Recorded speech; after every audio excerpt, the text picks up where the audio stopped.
सर्वांतर्यामी है, सब जानते हैं कि ब्रह्मा जी आज हमारा दर्शन कर रहे हैं, तो क्यों ना मैं अत्यंत साधारण लीला करना प्रारंभ करूं। ये ब्रह्मा जी को मोहित करने वाली लीला भगवान की प्रारंभ हुई। बीच में भगवान बैठे हैं, चारों तरफ से ग्वाल बाल, पर भगवान की इस विलक्षण लीला का दर्शन करिए कि किसी भी ग्वाल बाल के सामने भगवान की पीठ नहीं है, सबको भगवान के मुखमंडल का ही दर्शन हो रहा। थोड़ी देर में सबने जलपान करना प्रारंभ किया। किसी के सामने चने थे, चने खाया, तस्मई खीर खाया, किसी ने अपना रबड़ी उठाई। एक बालक था जो अपना पात्र नहीं खोल रहा था, मनसुखा।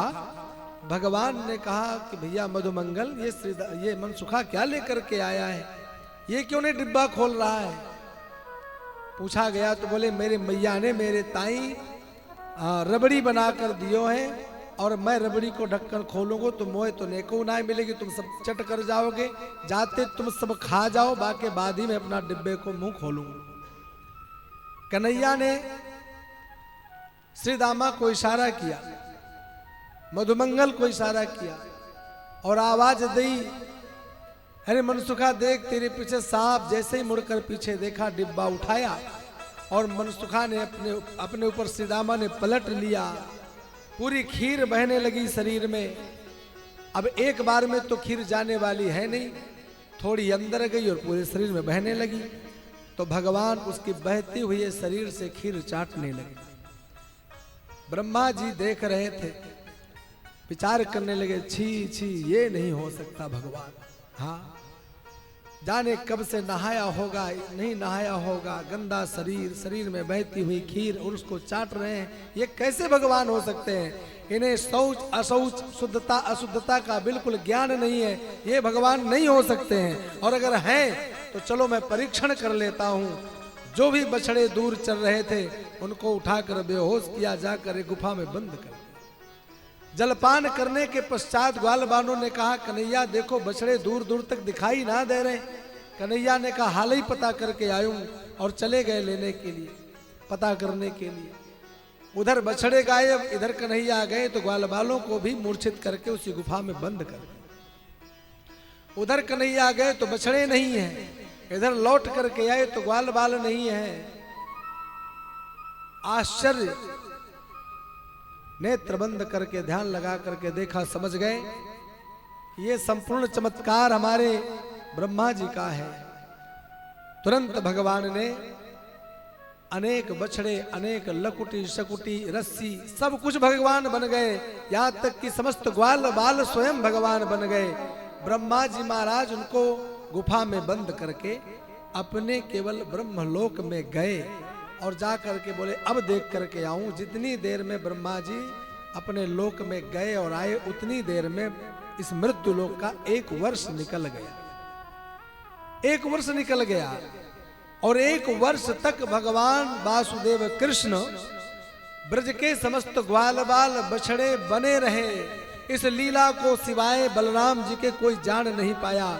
और एक साथ भगवान ने उन गौ माताओं का, उन गोपियों का मनोरथ पूर्ण किया, जो दिन रात विधाता से प्रार्थना करती रहती थी कि जो विधाता ने इस यशोदा को ऐसा पुत्र दिया है, कभी हमारा भी सौभाग्य होगा कि हम अपना स्तन इसको पिला सके, दूध पिला सके, भोजन करा सके। गौ माताओं का भी यही संकल्प, विधाता से एक ही प्रार्थना।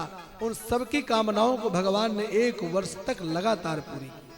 1 वर्ष बाद जब ब्रह्मा जी लौट करके आए, देखा कि वन में वैसे के वैसे बछड़े, वैसे के वैसे ग्वाल बाल, और जाकर गुफा में देखा तो वो बेहोश पड़े। समझ गए, भगवान के चरणों में जाकर के गिरे, अपने कृत्य की क्षमा मांगने लगे और भगवान से प्रार्थना करते हुए बड़ी दिव्य स्तुति करते हैं। अनेक भाव प्रकट किए। भगवान से एक बात कहते हैं, भगवान आपसे मैं एक ही प्रार्थना करता हूं, आप मुझे बताइए कि संपूर्ण प्रपंच कहां पर है, यह संसार, यह विश्व सृष्टि कहां स्थित है। भगवान ने कहा मुझ में। भगवान के विराट रूप में ही, पेट में ही समस्त सृष्टि स्थित है। ये जितने वृक्ष हैं सब भगवान के रोए माने जाते हैं। समस्त ब्रह्मांड उदर में समाये हैं।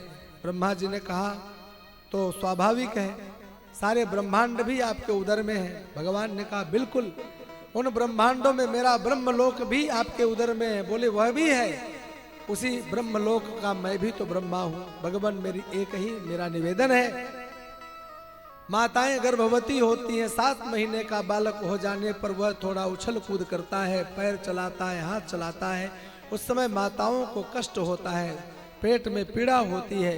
तो क्या माताएं ये कहती हैं कि जन्म ले, बाद में तुझे भी देख लूंगी? जैसे वह माँ अपने पुत्र से बदला लेने के लिए संकल्प नहीं करती है, क्योंकि वह प्रकृति है, स्वाभाविक क्रिया है, उसी प्रकार आपके उदर में समस्त विश्व प्रपंच, उसमें ब्रह्मलोक और मैं, अगर थोड़ी बहुत आपके गर्भस्थ शिशु ने कुछ गलतियां कर दी तो मुझे, मेरे अपराध को आप क्षमा करें।